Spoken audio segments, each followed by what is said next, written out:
आमर आजिकल लोकों मनरे सौंदर्यीकरण बहुत इच्छा एवं आग्रह जाग्रत होउची। जेकोसी लोकंकर मुखमंडलर सौंदर्य तार एक प्रपोर्शन थाए एवं कपाल ओठ गाल नाक ये सबुर सम्मिश्रण रे ही गोटे मुहर सौंदर्य आसथाए। किंतु ए सब मध्यरु आमर नाकर भूमिका अत्यंत गुरुत्वपूर्ण। राइनोप्लास्टी मुख्यतः आम दुई भाग में विभक्त करिपरिबा। गोटे होउची एस्थेटिक राइनोप्लास्टी आ गोटे होउची रिकन्स्ट्रक्टिव राइनोप्लास्टी।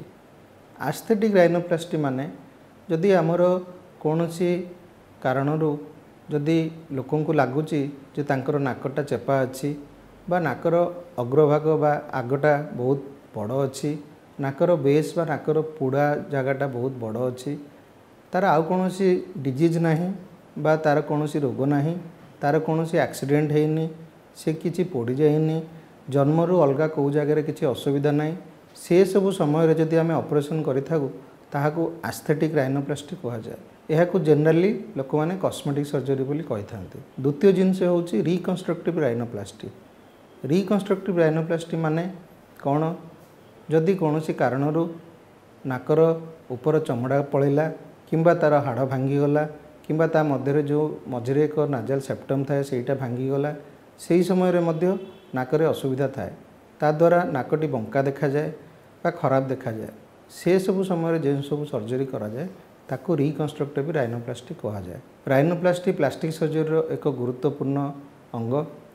आम राइनोप्लास्टी द्वारा पेशेंट को टोटाली आसेस करिथाउ, तार स्किन केमती अच्छी, ता मध्य हाड़ केमती अच्छी, कार्टिलेज केमती अच्छी, एवं तापर आम तार ट्रिटमेंटा निर्धारण करथाउ। जदि आपण माने एस्थेटिक राइनोप्लास्टी बा कॉस्मेटिक सर्जरी करिया पे चाहउचंती ताहले मुख्यतः 15 ରୁ 16 वर्ष पर जो समय आमर शरीर समस्त हाड़े मैच्योरिटी आसी जाए ताकू आम आम भाषा स्केलेटल मैच्योरेशन कहू।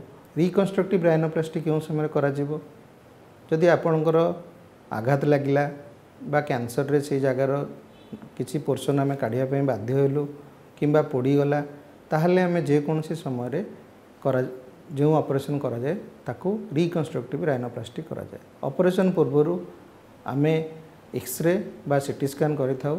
सीटी स्कैन करिले नाक मध्य थिबा हाड़ कार्टिलेज एवं मझिरे थिबा सेप्टम विषय आम जानि परिथाउ एवं पेशेंटर फोटोग्राफी मध्य निया जाए, कारण फोटोग्राफी नवा द्वारा आम पेशेंटर मुहर भाग बा प्रपोर्शन को जानि थाउ।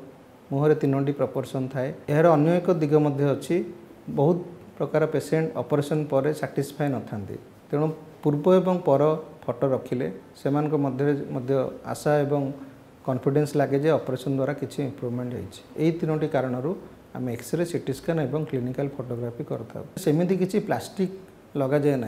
प्लास्टिक सर्जरी आविर्भाव होइछि शब्द प्लास्टिकोसरु, जार अर्थ होउछि मोल्डिंग, माने आम एक नुआ शेप बा आकार दो। तेणु आम मुख्यतः शरीर कार्टिलेज बा हाड़ नहीं करिथाउ, कारण शरीर निजर कार्टिलेज एवं निजर हाड़ देहरे भल भाव मिसी थाए। कौनसी क्षेत्र में आमे मध्य सिलिकॉन इम्प्लांट व्यवहार करिथाउ, किंतु जदि रोगीर हाड़ एवं ऑस्टियोटोमी करिया पे दरकार पड़ी थाए ताहले देहर विभिन्न अंगरू कार्टिलेज बा हाड़ नहीं जो ऑपरेशन करा जाए ताहा एवं बहुत निरापद एवं आमे प्लास्टिक सर्जरी रे एटा को प्राथमिकता दे थाउ। ऑपरेशन करिबा परे आमे जदि पेशेंटर नाकर हाड़ एवं साइड हाड़ को ऑस्टियोटोमी करिथाउ ताहले बेले बेले पैकिंग दे थाउ एवं पेशेंट ऑपरेशन पर 1 दिन बा 2 दिन पर घर को जाई पारे। ऑपरेशन रो टाइप अनुसार बेले बेले किछिटा आंशिक भाव में रोगीर मुहरे बा नाक पाखे फुला अंश रही पारे, मात्र ताहा 2-3 सप्ताह मध्य संपूर्ण भाव में ठीक हो जाए।